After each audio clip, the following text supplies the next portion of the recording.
Hey, what's up, AJT Jungle? I apologize. I have not been able to live stream Friday and today because of this crazy storm, Helene. Um, I haven't seen this much damage in Colombia since Hugo came through in '89. I mean, this storm was fast and intense, and it wreaked havoc. Nobody saw this coming. We've had so many storms come up, through Florida and Georgia, that we just got some rain and some wind, limbs fall down, stuff like that, but nothing like what we encountered. I mean, the death toll from something like this is insane. And we didn't get a direct, you know, it didn't come on shore in South Carolina, but it is, it's what we have to work through, and that's what I'm dealing with. So hopefully I'll be back online tomorrow. They're saying Thursday for us here in Columbia, but there are places that have power. I've got my laptop charged up right now, and I'm gonna share something with you that I've been wanting to do in the live stream for the last couple of days. We're going through the strategy. We're making sure you have it down pat, and the easiest way for you to see that is to watch me as I'm trading it and kind of talk you through it.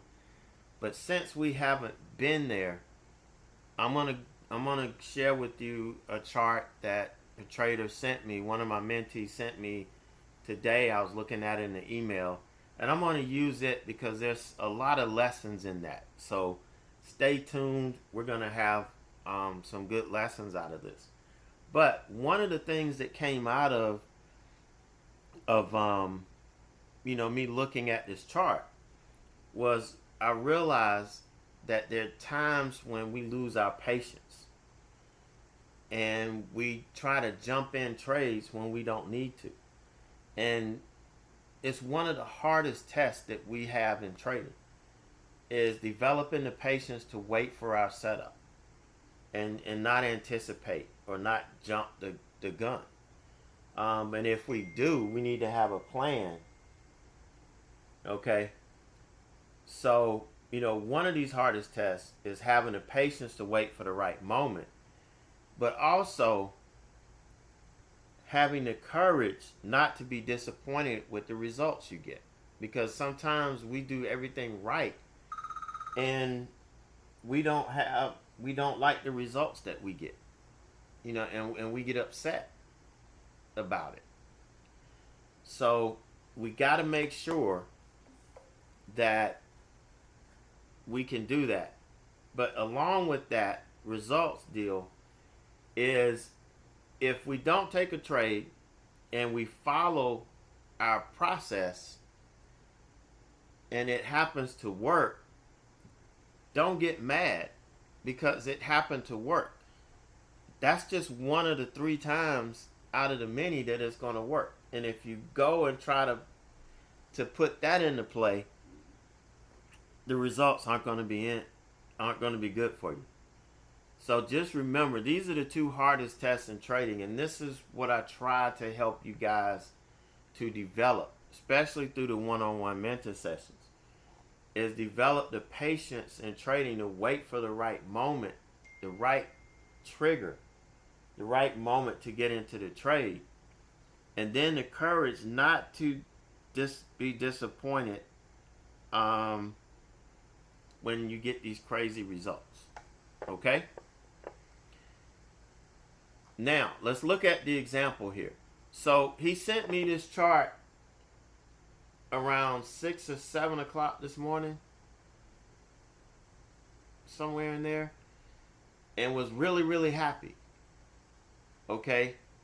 And then he sent it to me probably about an hour ago, and he wasn't happy. And I'm gonna show you why. Okay? Pay attention. So, the strategy. Okay? You know our strategy, right? If we're going to short, we're using the MACD as our trigger. We're looking for the MACD line, which is the green line, to cross the red line, which is the signal line. But it needs to be above the 0 line, which runs, right here where the histogram, changes direction. Right here through that is the midline. So it needs to be above that if we're going to go short. So here we are. We're triggering short right here. Now you can wait for it to get under the midline, because oftentimes it will react to it, and you may not like how it feels when it reacts. So if you want to, you can wait, but you can see once you waited, it had to open up a little bit and chop itself down, but you could pretty much feel that this is going to happen because you're looking at this setup, at what's happened. The MACD is a trend following momentum indicator. So you use it for two different things. This is kind of following the trend. It doesn't tell you that, a whole lot. It's just going to follow what's going on, and then it kind of gives you an idea of the momentum moving in that direction. So as these lines get further apart, as we're going down, the momentum to the short side is going to build up, and that's going to give you these good trade opportunities. So you could see, now we probably would have taken profit on this and not really held it all the way down. But if you're one of those that just like to hold until you get to a level of support, then you can see that's exactly what it did. It never would have stopped you out. If you scale out, this would have worked really nicely. But that's what we're looking for. Okay, and this actually happened, just after started right around 11 o'clock last night. All right, so this trader is in a different time zone, so he does trade overnight, which is why he loves futures right now, because futures works the best for him. So what he did, he got in here. I'm just gonna take these and move them. So right here, you've got where we pull back and now we're bouncing. We've got the MACD crossing the signal line. MACD is a green line, is crossing the signal line. So that triggers a buy. All right, that's good. Now look right here. This is not a good look. Because, well, it's a good look, but this is where it kind of failed because we didn't follow through. Okay, so this would have been, let's say if you bought here, this would have been a fail because it didn't follow through. But why wouldn't I buy? There's something right here that kind of gives you an idea of why you don't need to buy when everything is resisting you. This is the trend. You're buying counter trend and there's really not a lot of room. So why do it? Here, we're not trending down anymore. We kind of flattened out and we may be working on trying to go back up. But there's a bounce, there's a trade, and it didn't quite make it to the top, but hey,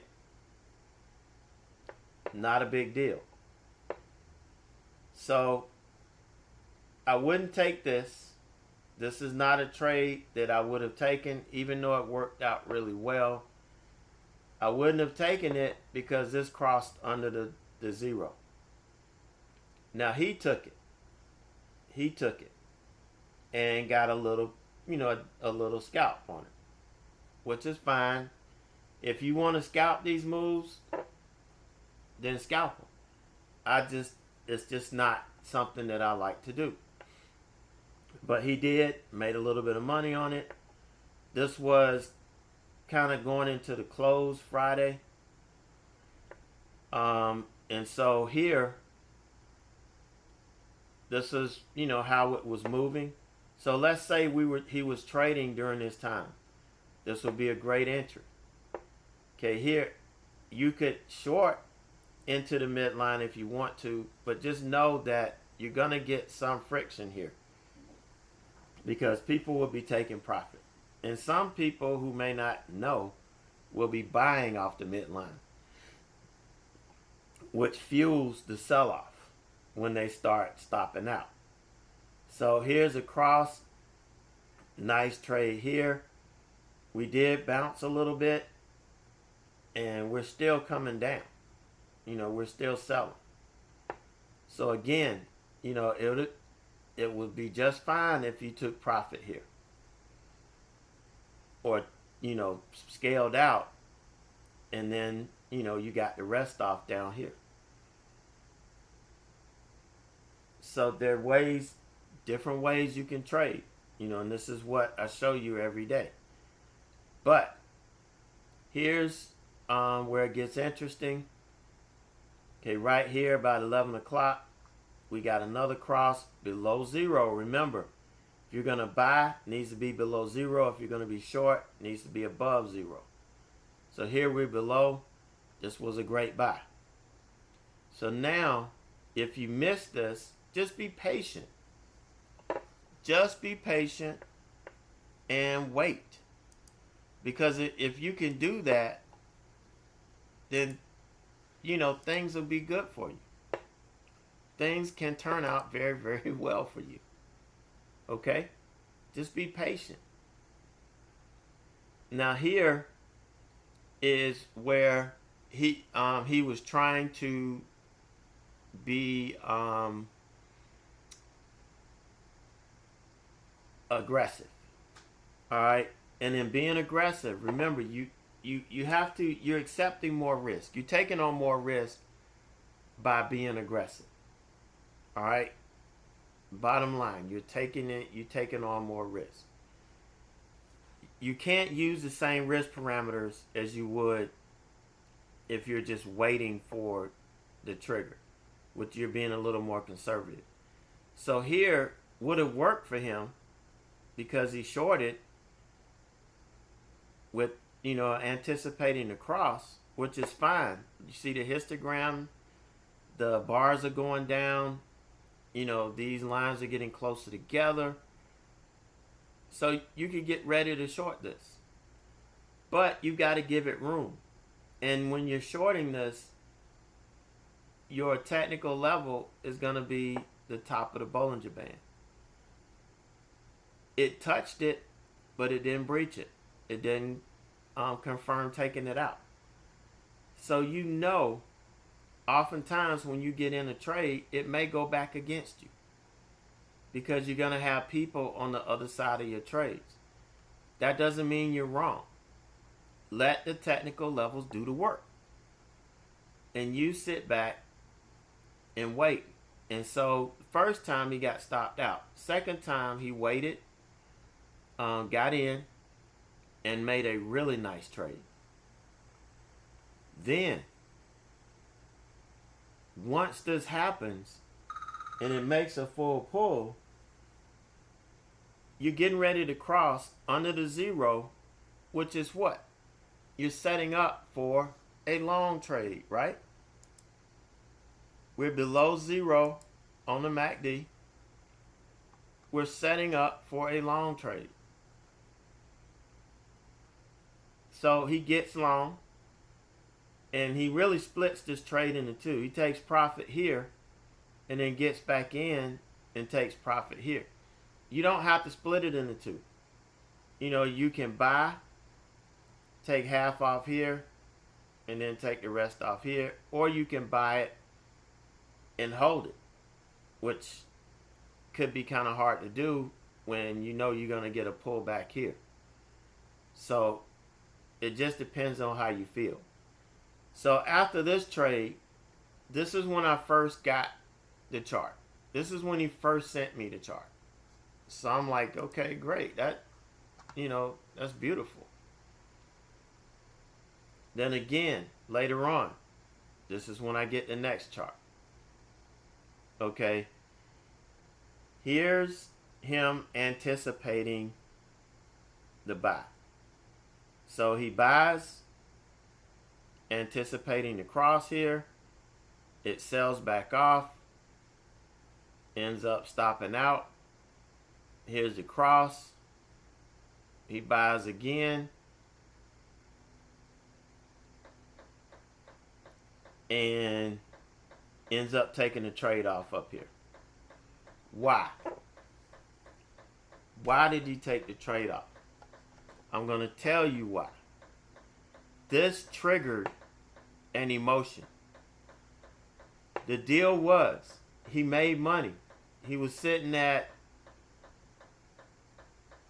between $300 and $400 right here. Sitting pretty. Loving life. Comes in and takes this trade. Gets stopped out. This one doesn't work the way he wanted it to. It's pulling back. He didn't want to lose any more money, so he took it off. Does that sound familiar to you guys? Does that sound familiar? What that does, that should signal you to stop trading. Lock in what you made that day and go. Here's somebody trading 5 micros. Got almost $400 in the bank. Let it go. Lock it in. This right here, and you reacting this way is a clear sign that you have no confidence in what you're doing right now. All right, and we don't like that. So next, this triggered all of this. And what happened here was a complete shit show. And gave back all of his money. And then some. So he's negative $200 and some dollars. Negative $200 and some dollars. Order filled. Order filled.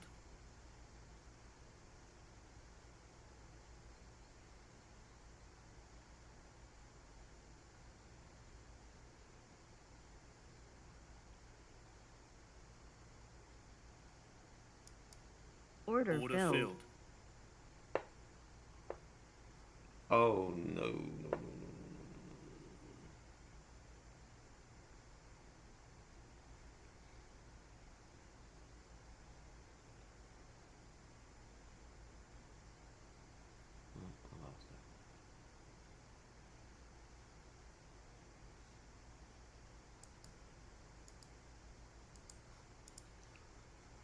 All right. So we had a bleep out. So this is what happened. This is why. Just imagine if he would have stopped here. If he would have stopped when this warning came out. This should have been a warning to you. Hey, this doesn't work. This should have been a warning to you. Okay? But it wasn't. We kind of messed that up. Right? Kind of messed that up. And kept going. And this is what you want to avoid. Just that simple, guys. It sounds simple. But executing it is really, really difficult. That's where the help comes in. That's where I come in and I say, look, you guys, you need help. This is the help that you need.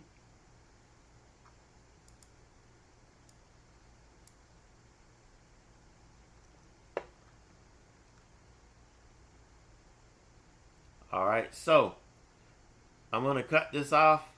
I wanted to share this with you. Hopefully, we'll have everything tomorrow.